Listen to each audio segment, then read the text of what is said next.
The waiter had just cleared the second round of mimosas when Caelan Thorne laughed too loudly. His cufflink glinted under the filtered sunlight as he leaned in to pitch another promise to the investors flanking the patio table. "All green lights this quarter," he said, tipping his glass toward Celia. "No loose ends. Just focus and finesse." They chuckled, two venture capital reps in custom suits, their attention bouncing between the CEO's polished delivery and the influencer at his side. Celia tilted her head and smiled wide, her glossed lips catching the light. "You know how hard he works. What you see here." She gestured around them. "All discipline. He keeps his world clean." That was when the patio door opened. The hush was subtle, not gasps, just a shift. Chairs adjusted. Forks paused mid-air, the kind of silence that doesn't ask for permission. Zuri Marin walked in, not rushed, not radiant, just present, steady heels, unshaken gaze, her white blouse crisp, her slacks tailored, her expression unreadable. One hand by her side, the other holding a slim manila envelope like it weighed nothing at all. Caelan saw her before the others did. His voice caught. "Zuri." No greeting, no tears. She stepped forward and placed the envelope beside his untouched cappuccino. Her AAC device was slung over her shoulder, but she didn't reach for it. She didn't need to, because this time the message wasn't typed. It was signed, stamped, certified. She couldn't speak, but today, her silence came with paperwork. If you've ever known the power of quiet strength, or watched someone get betrayed and still rise on their own terms, keep watching. This is Midnight Story Vault, and this is the moment the silence stopped meaning surrender. It's a strange thing, how people start speaking for you when you stop speaking for yourself. They fill in the gaps, rewrite your intentions, paint their own logic over your silence. Zuri knew that feeling intimately. When the accident damaged her speech, everyone assumed the rest of her had dimmed too, as if her voice box had dragged her intelligence down with it. Even family started talking about her in the same room, like she couldn't hear, couldn't feel, couldn't decide. And Caelan? He was the worst offender, not with violence, not with cruelty, with convenience. He made decisions without asking, explained her to others like she was a brand he still endorsed out of loyalty. At dinner parties, when she typed out a response on her device, he'd wave it off with a laugh. "She's still recovering," he'd say. "Takes her a bit to put things together." That wasn't true. What took time was patience. What got lost was dignity. Zuri had a full mind, a sharp one, a designer's mind, measured, balanced, observant. And every time someone mistook her pause for ignorance, she remembered. She never raised her voice to prove herself. She didn't need to, because people who talk over you usually reveal more than they realize. They think they're winning the moment. They don't realize you're recording the pattern. Ever been underestimated just because you didn't say much? Like your quiet meant you didn't know? This story is yours too. There was no dramatic outburst, no screaming, no shattering of plates, just silence, and the slow, methodical loss of everything she once controlled. Caelan hadn't waited long after suggesting the temporary divorce. Within days, he'd started rerouting funds, just small amounts at first. Investment reallocation, he called it. Legal on paper, questionable in motive. Zuri didn't argue, didn't object, didn't ask why, because she already knew. The house was still hers technically, but the passwords weren't. The access was slipping. The mutual accounts were being drained under the guise of shared business growth. Solia's brand began to expand overnight, paid for by credit cards Zuri opened back when they were newlyweds and trusting. Her own initials were still printed on the billing records. Every transfer told a story. Every forged signature was a warning. And Caelan kept going, because she wasn't stopping him. To him, her silence was a sign of surrender. A woman who couldn't finish a sentence, he figured, couldn't finish a fight. But that was his mistake, because Zuri wasn't quiet out of fear. She was quiet because she was documenting. She let the rope stretch, not because she couldn't pull back, but because she wanted it to wrap around their lies. Slowly, tightly, not a trap, a record, and every betrayal, every silent dismissal, became part of her evidence. He thought her silence meant submission. What it really meant was calculation. Kaelin's face dropped as he opened the envelope. A brunch once staged for charm and expansion began to twist in front of him, deal by deal, lie by lie, line by line. Every page in his hands wasn't just a document. It was proof. Proof that she knew. Proof that she'd been watching. Proof that she'd waited until the room was full before turning the spotlight around. Sharpening leaned closer to read. "What is this?" Kaelin couldn't answer.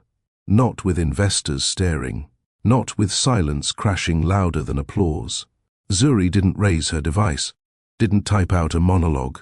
She just turned, walked away. Nothing in her hands. No need to explain, because when you've been ignored long enough, you stop asking to be understood. You start making yourself undeniable. This story isn't about revenge for revenge's sake. It's about precision, timing, and reclaiming dignity without needing to destroy yourself to do it. So stay until the end. Watch how one woman turned a fake divorce into a real reckoning. How she used the same silence they mocked to build the loudest exit they never saw coming. If you believe that silence can be power, if you've ever been overlooked, talked over, or used as someone else's placeholder, then hit the like button. Subscribe for more stories where dignity isn't lost, it's reclaimed. Welcome to Midnight Story Vault. Let's begin. 2 years before the envelope, the world spun sideways on a rainy stretch of highway. Zuri had been coming back from a client consultation in Midtown. Traffic was heavy. Her playlist hummed softly through the car's Bluetooth. She was thinking about fabric textures, whether her client's velvet couch would clash with the new ivory wall panels. Then the brake lights in front of her flared red. She didn't have enough time. Metal folded. Glass cracked. Her ribs took the seatbelt's full force. The next clear memory came 3 days later, in a hospital bed, staring up at beige panels and blinking monitors. Kaelin was there. At first, he held her hand, told the doctors to take their time, brought flowers, talked to the nurses like a man who planned to stay. But when Zuri tried to speak, the words didn't come. Her thoughts were organized, her emotions intact. But the language, out loud, it jammed. What came out was fractured, slow, trapped. The diagnosis followed, expressive aphasia. The part of her brain responsible for forming speech had been injured. Not permanently, but significantly. She could understand everything said to her. She just couldn't say it back. Kaelin's face, once gentle, tensed that day. He asked the doctor one question. So how long before she's back to normal? The first week, Kaelin showed up every day. He brought food she could barely eat, held her hand during speech therapy, sat beside her in the waiting room while she practiced sounds like a child learning language again. She noticed his discomfort then, but told herself it was stress. She told herself a lot of things during those weeks. That his pacing wasn't frustration, that his long phone calls outside her hospital room weren't escape, that the way he started correcting her mid-sentence was meant to help, not to hurry her. At home, the silence grew louder. Zuri would tap slowly on her device, trying to express how she felt, what she needed, or that she wanted the curtains drawn. Sometimes she'd simply try to form the words out loud. Kaelin would wait a few seconds, then guess. "You want the window open?" "No." "Then just show me." Sometimes he'd just wave it off. "Never mind, I'll figure it out." She stopped trying after a while. The man who once said she was the mind behind the mansion, who boasted in interviews that she was his greatest investment, now avoided eye contact when she tried to speak. His calendar filled quickly. Brunches, board meetings. Sharpening began appearing in tagged posts more often. Zuri watched. She didn't interrupt, didn't ask for proof. Because when someone starts to pull away from you, their effort tells you more than their words ever could. Kaelin had nothing left to say, but neither did she. Progress came, but it was slow. Zuri's therapists were kind but clinical. They charted her improvements in half steps, increased response accuracy, reduced latency, improved motor planning. But life outside those appointments didn't come with patience. At dinner, she'd start forming a thought, mouth parting to speak, and Kaylin would interrupt. "I know what you're trying to say," he'd declare, then finish her sentence incorrectly. She'd shake her head. "Try again." He'd wave her off. "Babe, it's fine. I get the gist." But he never got it. When guests came over, she became the silent piece of furniture in the room. Her AAC device sat beside her wineglass untouched, not because she didn't want to speak, but because no one wanted to wait. In interviews, Kaylin painted a noble picture. "Zuri's taking time off to heal. We're grateful she's still with us. She's the quiet strength behind everything I do." Zuri would watch the clips later with her speech therapist, Noor. "He uses the word we a lot," Noor said one day. Zuri tapped out a reply. "He speaks like I'm a product, not a person." At home, Kaylin scrolled while she tried to type.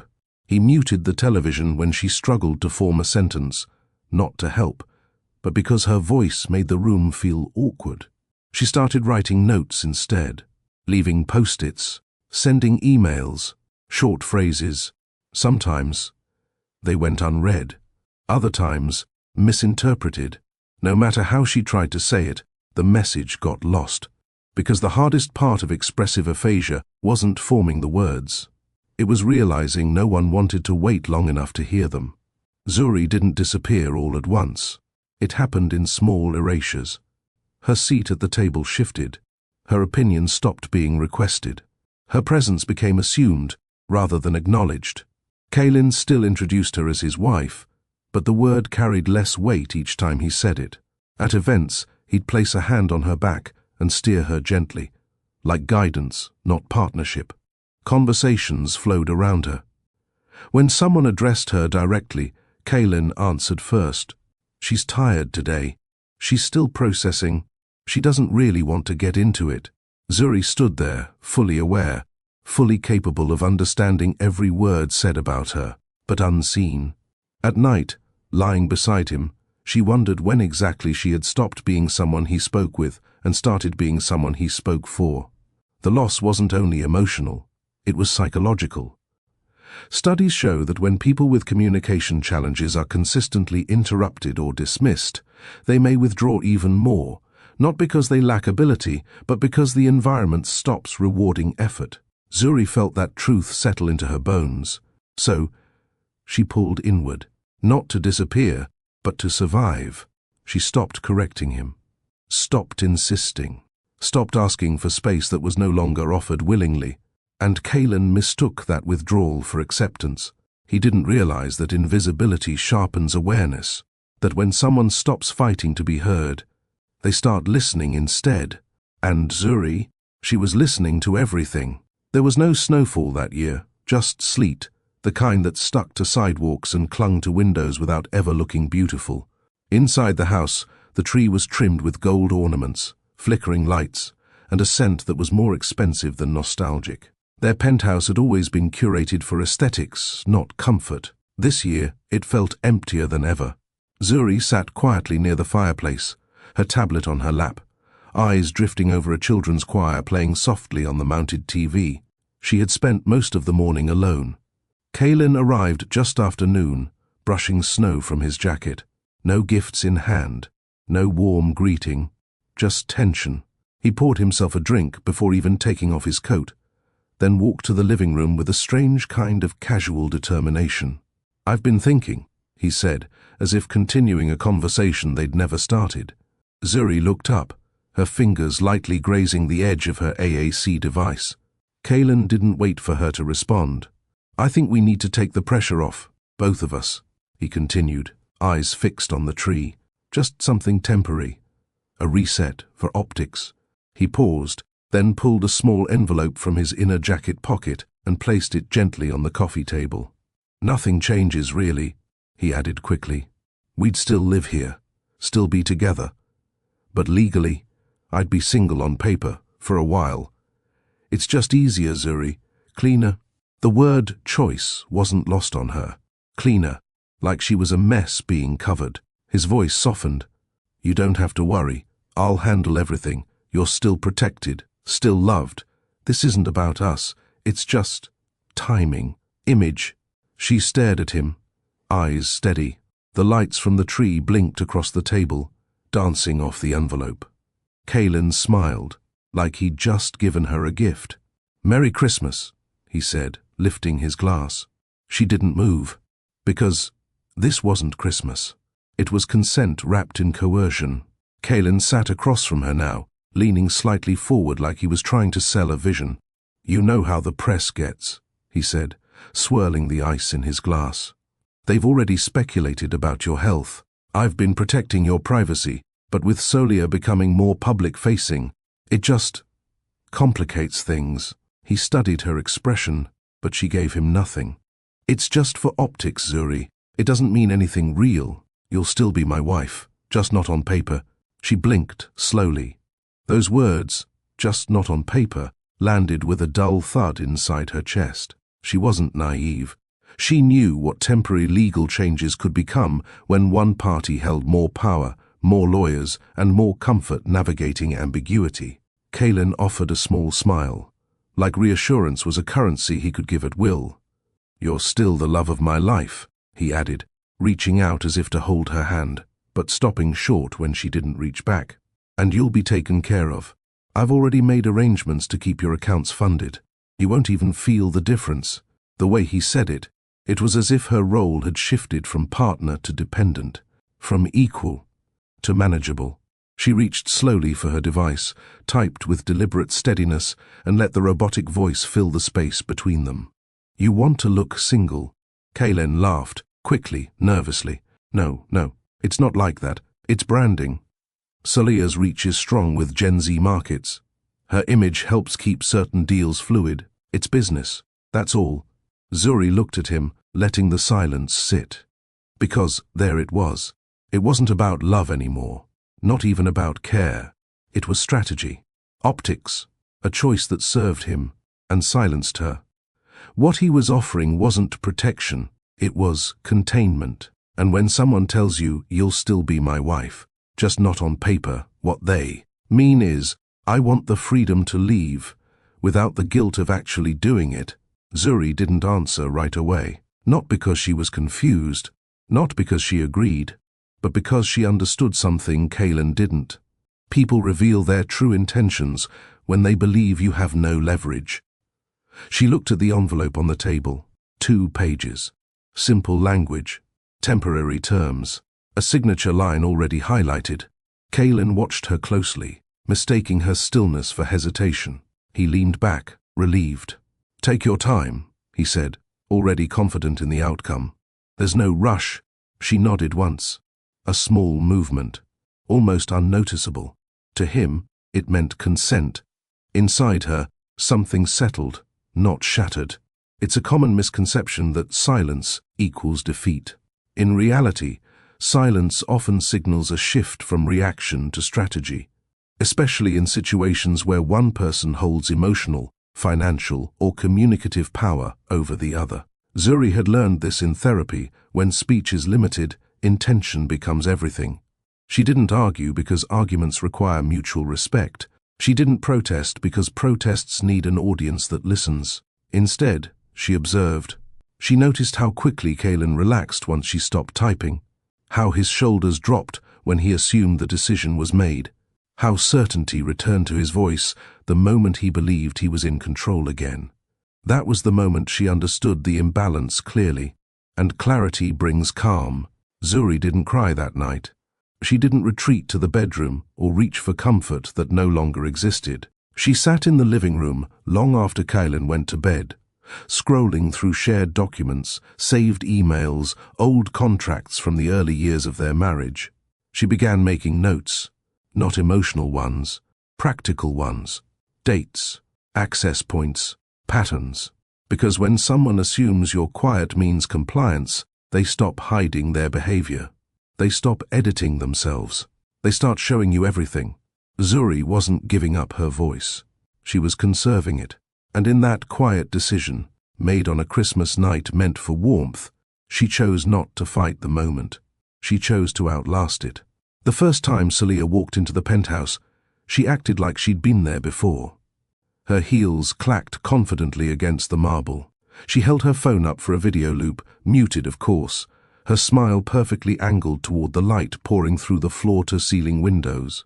She gave the space a once-over like it was hers to critique. Kaylin introduced her as a collaborator. She's helping with brand alignment, media training, youth outreach, he added. Zuri said nothing, because she didn't need to. Celia didn't shake hands. She offered a wave like she was greeting a distant fan. Hi, Zuri. Oh my gosh, your skin is so smooth. You must be using something really natural. She giggled before adding, and I love that you don't talk too much. That energy is so peaceful. Kaylin didn't flinch. He even chuckled. Zuri didn't move. Over the following weeks, Celia's presence expanded.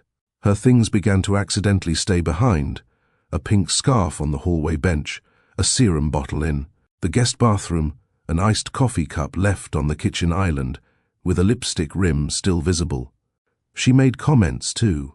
Not loud insults, just quiet jabs disguised as concern. You know, it's probably hard for Kaylin, having to guess what you want all the time. I brought you some new lipstick shades, just because maybe a little color could brighten your face. Kaylin said you used to design for hotels, right? That's so vintage. These days it's all AI and smart walls. But I'm sure your style still works in smaller towns. Zuri never responded. And that's what made Celia bolder. She confused silence for permission. She thought her beauty bought her immunity. She believed presence meant dominance, and that Zuri was simply too broken to object. But people like Celia forget that when you speak without thinking, you say more than you mean to. And Zuri? She heard everything. Zuri didn't raise her voice, not because she couldn't, but because she had found other ways to speak. She watched. When Celia used her credit card to fund a cosmetic shipment, Zuri logged in through her browser and captured the transaction timestamp. When Kaylin rerouted property tax payments from their shared account to cover influencer launch events, Zuri bookmarked the records, labeled each file. She didn't need access to Kaylin's devices. She still had shared folders, legacy passwords, a memory trained in design and detail. It took her less than 10 minutes each day to spot something off. Her iPad became her evidence locker.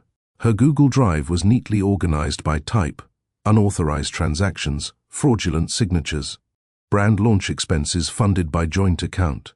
Each folder was secured, backed up, and mirrored on a physical drive hidden in the hollow of her old jewelry box, an item Celia would never touch, because gold is out, darling. And all the while, Zuri continued therapy. Noor, her speech therapist, had become her closest witness. Every session, Zuri refined her motor planning. She practiced typing speed, trained her pacing, switched between predictive keyboards and phrase banks. She had learned how to customize her AAC device to say exactly what she wanted, when she wanted, without delay. And Noor noticed the change. You're faster, she said during one session. More precise. You're not just trying to talk anymore. You're shaping. Zuri paused, fingers hovering over her device.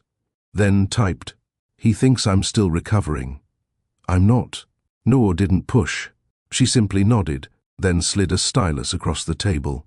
Then let's sharpen the way you say what he's not ready to hear. Zuri took it. Because therapy wasn't just about restoring speech, it was about reclaiming control. And every word she learned to reassemble was one more reason she no longer needed to argue. It was a Thursday morning when Noor paused mid-session, her pen hovering over the notes she usually scribbled without looking up. Zuri had just delivered a full sentence, typed, voiced, paced like punctuation, no pauses, no repetitions, no backspaces. Just one clean, confident phrase. Noor set the pen down slowly. You've stopped stuttering. Zuri's gaze didn't waver. Noor leaned forward, voice low but curious. You're planning something, aren't you? Zuri didn't reply right away. She didn't need to. In silence, her answer was clear. It's a common misconception in speech therapy that progress is always about return to old sounds, old rhythms, old expressions. But Zuri wasn't going backward. She wasn't fighting for what she had lost. She was building something new, sharper, unmistakable. Her device had become more than a crutch. It was now a strategy tool. Each phrase she pre-programmed, every pause she intentionally placed, became a lesson in timing. She had trimmed the unnecessary, learned when to speak, and when silence worked harder, because silence wasn't passive. It had weight, it had memory, and it made people underestimate her in a way that gave her room to move without being followed. She'd walk into the room with Saleha and Kaylin chatting over budgets or bookings, and they'd ignore her. That's when she caught the clearest lines. Saleha, you said she couldn't fight it, Kale. You said she'd just nod and drift. Kaylin, she did. Don't panic. I have control of the accounts. Zuri had memorized that one. She'd played it back again later in the hallway, using a tiny voice recorder clipped to her device's pouch. Noor had heard it too, the audio clean enough for court. Are you scared? Noor asked gently one day, after Zuri shared another clip. Zuri typed her response. No. I'm quiet. That's different. Noor smiled, then whispered something that wasn't in any therapy manual. Just make sure when you move like someone they should have never underestimated. Zuri smiled back, slow and sure. She already was. The law office didn't have the coldness Zuri expected. No glass walls, no robotic receptionist, just warm-toned walls, framed black and white prints of Chicago architecture, and a coffee machine that actually worked. Elian Miles' assistant had offered her water twice before leaving her alone in the consultation room. Zuri sat by the window, her device on the table beside her, stylus in hand. She didn't rehearse her points. She already knew them. When the door finally opened, Elian stepped in, not rushed, not preoccupied, just focused. He was younger than she imagined, maybe mid-30s, with rolled-up sleeves and a calm presence that didn't ask for attention. He greeted her respectfully, then sat across the table and didn't speak right away. He simply waited. It wasn't awkward. Zuri tapped her screen. Thank you for seeing me. Elian smiled. I'm glad you came. He didn't fill the space with questions, didn't glance at the clock. Instead, he let her set the pace. It was a skill few people mastered, making room without making assumptions. She opened her tablet and slid it toward him. Inside, folders, dozens, bank statements, video clips, recordings, screenshots of Saleha's shopping sprees charged to joint cards, copies of contracts altered without consent, highlighted emails where Kaylin referred to her condition as an image complication. Elian flipped through the first few documents. Then he stopped, looked at her directly, and said, Would you like to tell me everything in your own way? I'll follow. She nodded once. It wasn't easy, translating betrayal into evidence. But in that office, with someone who didn't rush to fix what he hadn't heard yet, Zuri began to build her case. Not out of revenge, but out of necessity. Because silence doesn't mean surrender. Sometimes, it's strategy. Elian had seen a lot. Spouses who cried through their consultations, clients who rambled without direction, victims of financial abuse who couldn't explain what had happened, just that it had hurt. But Zuri? She didn't ramble. She didn't cry. She built. Each file she opened on her tablet had a story, a date, a reason. Every screenshot was labeled, every video trimmed to its key moment. The spreadsheets? Color-coded. She'd even added voice transcripts to back up her audio clips. Most people came in with broken timelines. Zuri came in with a blueprint. And yet, she said almost nothing out loud. Her AAC device spoke for her. But it wasn't just the voice that impressed Elian. It was the precision, the pauses, the way she let the evidence breathe before explaining its meaning. He watched her, and at some point he stopped thinking of her as someone who needed help and started seeing her as someone who had already helped herself. He was just catching up. You've done more prep than some of my junior associates, he said quietly, half to himself. Zuri typed, He thinks I'm still confused. Elion nodded slowly. He doesn't know who he's dealing with. There was no need for dramatic framing, no need for fire. What Zuri had done was more powerful than rage. She had turned disempowerment into documentation. She'd refused to give him what he expected: desperation, outbursts, confusion. Instead, she showed up with order. People often assume that speech impairment limits understanding. But Elion was learning fast. Zuri's silence wasn't an absence of thought. It was the result of processing, patience, and precise emotional control. She hadn't just survived betrayal, she had studied it. And now, she was ready to take it apart, piece by piece. Once the folders were laid out, Elion began sorting through them, quietly, deliberately. He didn't rush Zuri. He didn't lecture. He asked one question at a time. "Walk me through the first major transfer." Zuri tapped her device. 4 days after the Christmas meeting. $82,000. Split into 3 accounts. "Did you authorize any of it?" She shook her head. He clicked his pen. "What about this document?" He turned a copy of a digital power of attorney renewal toward her. Zuri didn't even glance at it. "Forged." "I never touched it." She reached into her bag and pulled out an older signed copy, notarized 2 years earlier, showing a clause that required her in-person consent for all renewals. Elion raised his brows. "You were paying attention even back then."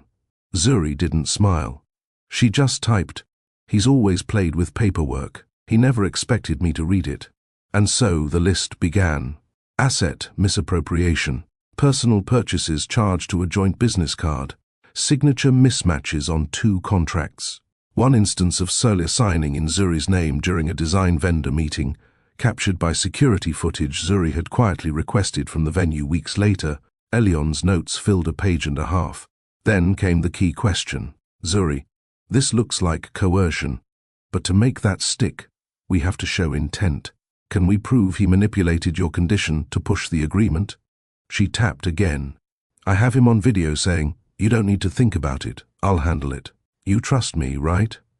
That clip was dated the same day she received the divorce proposal. "That'll do," Elion murmured.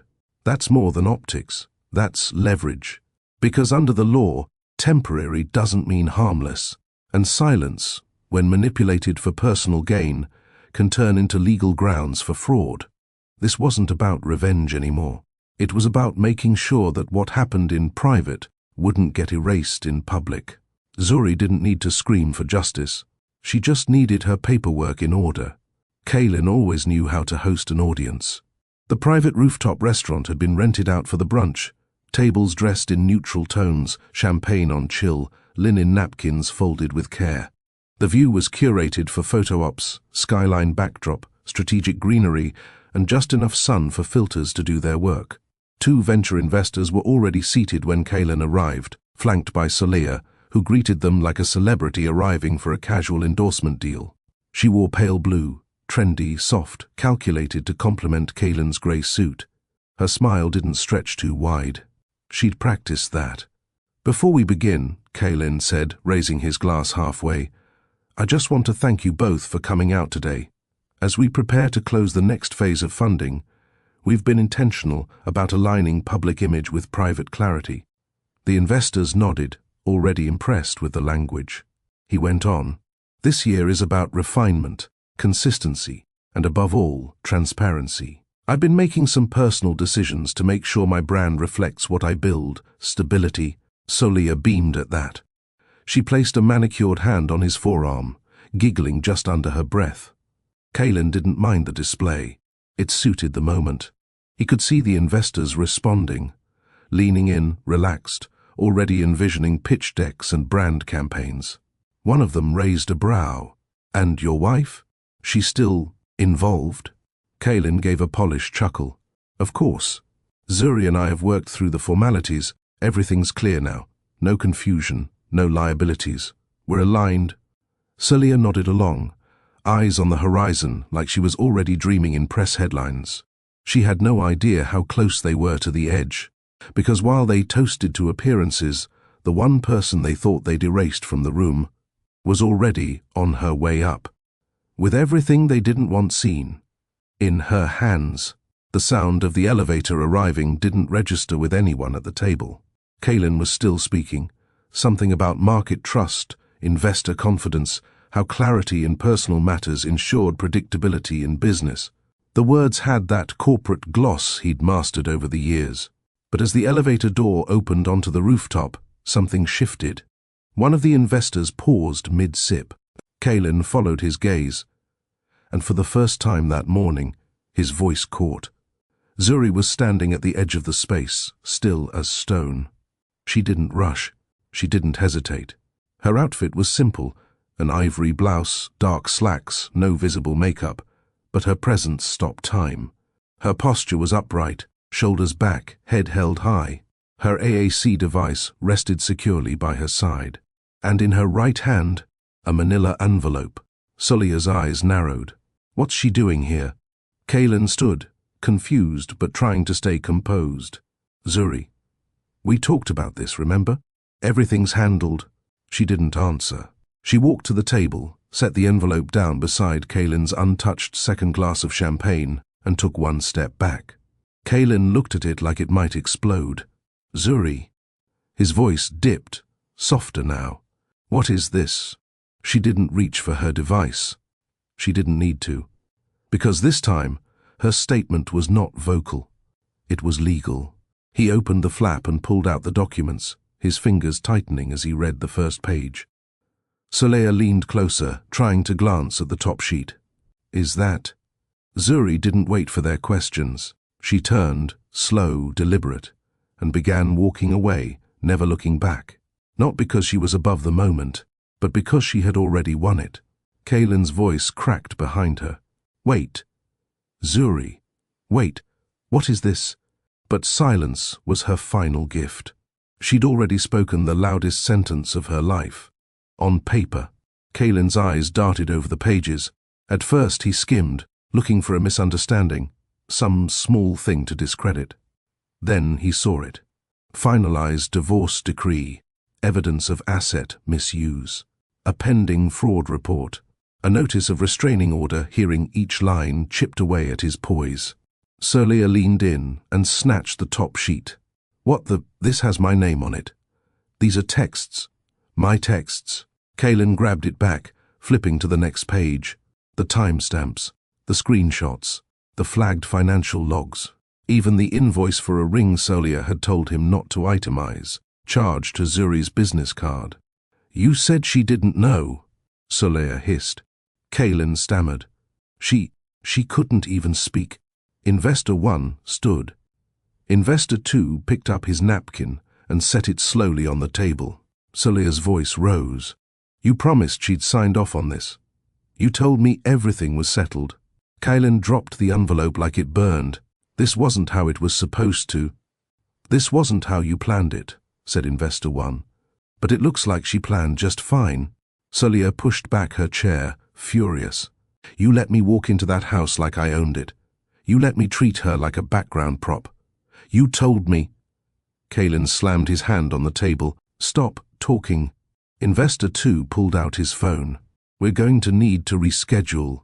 Investor 1 gave Kaylin a hard look. You said everything was clean. Kaylin tried to gather the papers, hands shaking. This can be explained. She's manipulating the narrative. Soleil scoffed. She didn't say anything. She just showed it. Exactly. The evidence had done what her voice hadn't been allowed to. The brunch was over. The business pitch had collapsed under the weight of its own arrogance. And somewhere, downstairs, Zuri was already walking out of the building, leaving footprints Kaylin would never catch up to. If you've ever wanted karma to come with timestamps, if you've ever watched someone underestimate the wrong woman, drop a comment below. And don't forget to like and subscribe, because here at Midnight Story Vault, we don't tell stories for noise. We tell them for justice. By the next morning, it was everywhere. Screens lit up with bold headlines, stylized graphics, pull quotes, dramatic thumbnails. But the one that spread fastest was stamped across a major digital front page. Billionaire's wife goes silent, then sues loud. Below it, a photo of Zuri stepping into a black car outside the building. She wasn't posing. She wasn't waving. She was simply present. That's what made the image powerful. No press conference, no statement. But the story was airtight because the documents leaked minutes after she left the brunch. Not by her, not by Elion, but by someone who had witnessed the exchange and sent it anonymously to a journalist with the caption, "She didn't say a word, but she buried him in paper." Within hours, the coverage split into two camps. Some commentators painted her as the symbol of silent resilience. They replayed moments from old interviews, zoomed in on how Kaylin had always spoken over her, finished her sentences, narrated her feelings without pause. Others speculated about money, power, control. But what made the difference? The receipts. There were no rumors to clean up, no hearsay to deny. She had laid it all out, with dates, screenshots, contracts, and voice clips. And while Kaylin's PR team scrambled to shift attention, the public had already made up its mind. Zuri hadn't been silenced. She'd been ignored. And now, the world was finally listening. Kaylin tried to respond. He issued a brief statement through his assistant, citing deep personal misunderstandings, distortions of private matters, and an unfortunate weaponization of incomplete information. But the markets didn't wait. Within 48 hours, 2 board seats were suspended pending internal review. 3 of his brand partnerships froze their deals, citing clauses tied to public trust and ethical alignment. A luxury brand campaign he had bankrolled, meant to feature Salia, was pulled entirely. It wasn't just about the divorce. It was about the deception, private misuse of funds, public denial of conflict, and, worst of all, a digital trail that couldn't be dismissed as opinion. One investor put it plainly in an off-the-record quote, "He didn't lose control of the narrative. He never owned it to begin with." Employees began asking questions internally. Staff turnover spiked. Sponsors quietly distanced themselves. One compliance officer even leaked a statement from a previous legal concern Kaylin had resolved privately years ago, now brought back to light under new scrutiny. For a man whose success depended on image, it was a free fall. Because power isn't just about money, it's about belief. And now, no one believed him. His meetings were cancelled. Interview slots vanished. Event invitations were rescheduled indefinitely. People weren't calling for revenge. They were calling for accountability. And that's something no branding strategy could repair. Salia didn't show up to Kaylin's office after the story broke. At first, he thought she was letting things cool off, maybe hiding from the press. But, by the 3rd missed call, he checked her last message. "Don't drag me into this. You said it was clean. I trusted you. Never again." Blocked. Kaylin reached out to her manager. No reply. The brand page they co-managed quietly removed his name from the bio. By Friday, she'd scrubbed her feed. No mention of him, no tags, no photos. She moved on the way influencers do, quickly, cleanly, and without explanation. Kaylin had expected loyalty. What he hadn't understood was that loyalty built on convenience disappears when that convenience dies. And now? His team was crumbling. His COO submitted a leave of absence. His longtime legal rep transferred accounts to a junior partner. Internally, people were whispering, not about guilt or innocence, but about risk. "You can't fix this," someone muttered during a tense conference call. "She didn't attack you. She documented you." That was the part that stunned everyone. Zuri had never tried to destroy him. She'd just refused to protect him. In the absence of spin, silence had become the loudest headline. And when the center folds, there's no one left to catch the edges. Kaylin sat in his office that evening, phone buzzing with no names he recognized. For the first time in years, he felt what it meant to be publicly powerful and personally alone. The building wasn't new.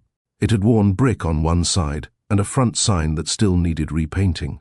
But Zuri liked it that way. It wasn't about flash. It was about function, about grounding herself in something she could shape with her own hands. She didn't announce the opening with press or posts. There was no ribbon cutting, no influencer crowd, just a quiet notice on the door. Marin Studio, interior design or by appointment, only her name. No attachments, no man behind it. The settlement from the divorce hadn't gone into cars, clothes, or revenge spending. Zuri sat with Elion and a financial advisor and created a plan. A simple one. She purchased a space she could afford without strain. She kept her old vendor contacts and reached out to 3 former clients she trusted. She hired 2 assistants, both women, both overlooked in previous roles, one with a hearing aid, one returning after a mental health leave. Because Zuri knew what it felt like to be seen as unsteady. Now, she wanted to build a space where stillness meant stability. Each room in the studio was designed for flow and clarity. No clutter, no unnecessary noise.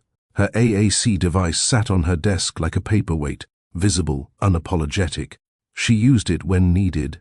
No explanations given. Marin's studio didn't trend. It endured. Because power doesn't always return with applause. Sometimes it returns in the form of a locked lease. And a key only you hold. Elion never announced his visits. He didn't call ahead. Didn't ask if she needed anything.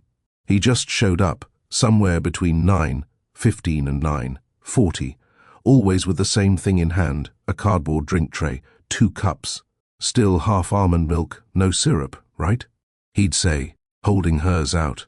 Zuri would smile, just faintly, and nod. Some days, they sat in silence. Other days, she'd tap out lines on her device while reviewing fabric samples or client notes. Elion never hovered. He didn't try to decode her quiet. He just occupied space without demanding anything from it. That was new for her. He didn't act like he was doing her a favor by being patient. He simply was. One morning, after finishing her drink, Zuri typed something she hadn't shared with anyone since the hearing. "You were the first person who didn't flinch when I spoke with this." She tapped the device gently, referring to the voice she'd borrowed when her own had been taken. Elion leaned forward, elbows on knees. "I didn't hear a device," he said. "I heard decisions." She didn't reply, but her eyes softened, because real comfort doesn't come with grand gestures. It comes when you're no longer performing strength, just living it. Zuri didn't return to therapy because she was struggling with speech. She returned because she was learning who she was without survival mode. The sessions looked different now. Fewer drills, less correction, more reflection. Noor still worked with her on clarity and pacing, but the conversations widened, touching on confidence, boundaries, and the emotional toll of being constantly misunderstood. People often assume therapy ends when the symptoms ease. But recovery isn't only about regaining function. It's about restoring agency, the sense that your life belongs to you again. Zuri began to speak about things she'd never said out loud before, not even through her device. How she'd shrunk herself long before the accident. How she'd confused patience with endurance.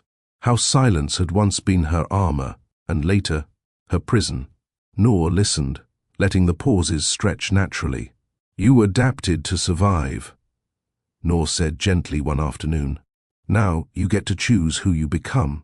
That sentence stayed with her. Outside therapy, Zuri practiced that choice in small ways. She declined meetings she didn't want. She stopped apologizing for taking time to type. She corrected people when they spoke for her, not sharply, but clearly. "Please wait, I'm not finished." It wasn't confrontation, it was self-respect. Therapy had become less about speech and more about self-definition, about unlearning the idea that being easy to manage made her worthy of love. Zuri wasn't trying to become louder. She was becoming whole. And for the first time since the crash, her quiet felt like a preference, not a defense. Zuri never gave an interview. She didn't accept podcast invites, didn't write a memoir. She let the noise settle on its own while she kept building something steady beneath it. Some people assumed she'd moved on, but Zuri hadn't moved on. She had moved inward, into spaces that honored her peace, into friendships that didn't ask her to shrink, into routines that didn't require her to explain why she didn't want to talk that day. She didn't need to narrate her healing. She just needed to feel it. The studio gained quiet traction. Former clients returned. New ones came by referral. Her name, Marin, began to stand for consistency, not controversy. No one knew how much she'd endured. They only knew how she showed up, prepared, focused, calm. She hadn't risen from the ashes. She had walked away from the fire before it consumed her. Have you ever rebuilt your life after betrayal? Not with drama, but with decisions. Tell us in the comments. Someone might need your story today. And if you felt seen by Zuri's journey, if you believe dignity is power, like, subscribe, and stay close. Here at Midnight Story Vault, we honor the ones who didn't get loud. They just got free. The courthouse wasn't crowded that morning. It was one of those administrative days. No press, no cameras, no drama. Just paperwork, scheduled statements, closure. Kaelin had arrived early, not because he wanted to, but because he needed time to figure out what he was going to say. He paced the corridor quietly, flipping through memories that felt more useful than sincere. He remembered their wedding, the way her voice used to hum while sketching, the way she listened more than she spoke, and how back then he used to think that meant she agreed with him. Now, he stood at the edge of a hallway she had chosen to leave him in, months ago, and hoped there was still a version of her that might listen again. When he saw her turn the corner, he froze. She walked slowly, deliberately. Her heels didn't echo. Her eyes didn't scan. She saw him, but didn't acknowledge him. Still, he stepped forward. Zuri, she stopped. Barely. He exhaled. I wanted to say, I'm sorry. No response. I mean it, he added quickly. I know I made mistakes. I just thought, maybe we could talk. Maybe we could still...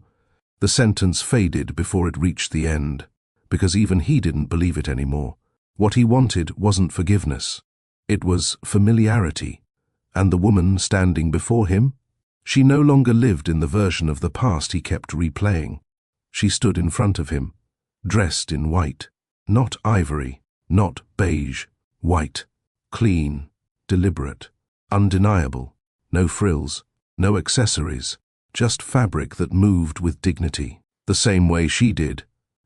Kaelin noticed the shift before she said anything. She didn't look like the woman he had last seen in silence, curled behind paperwork. She didn't look like the version who once waited for him to finish speaking. She looked finished with him. Her hair was swept back. Her steps were measured.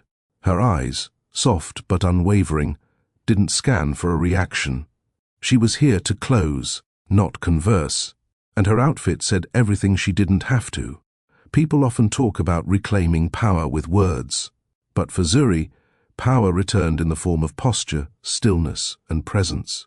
In the hallway outside courtroom B, she didn't have to announce anything. Her being there, on her terms, did it for her. Kaelin opened his mouth again, as if a second try would be different, but Zuri lifted a single finger. Small, slow. Then she turned to her AAC device, tapped once, and waited as the voice filled the hallway with clarity no one could ignore. You were never my equal. You were a lesson. The pause that followed wasn't empty. It was full of everything she had survived, everything she had gathered, everything she no longer owed him. Kaelin didn't move, not when she finished speaking, not when the echo of her voice, mechanical, steady, final, settled into the hallway. He had nothing left to offer, and she had nothing left to reclaim. Zuri adjusted the strap on her shoulder, turned, and began walking toward the courtroom entrance. No rush, no dramatics. Her heels tapped a steady rhythm down the corridor, each step a confirmation that she wasn't coming back. He didn't call after her again. Even he knew this wasn't a pause. This was the period at the end of a long, unread email. She passed the security checkpoint, signed the final form, nodded at Elion, who waited by the doors with her file in hand, and that same steady calm he'd always carried. And she didn't look back, not once, because looking back wasn't necessary. She remembered everything. She just no longer needed to carry it forward. The courtroom behind her would file the papers. The lawyers would finalize the dissolution. The news cycle would eventually quiet. But the peace, that was hers.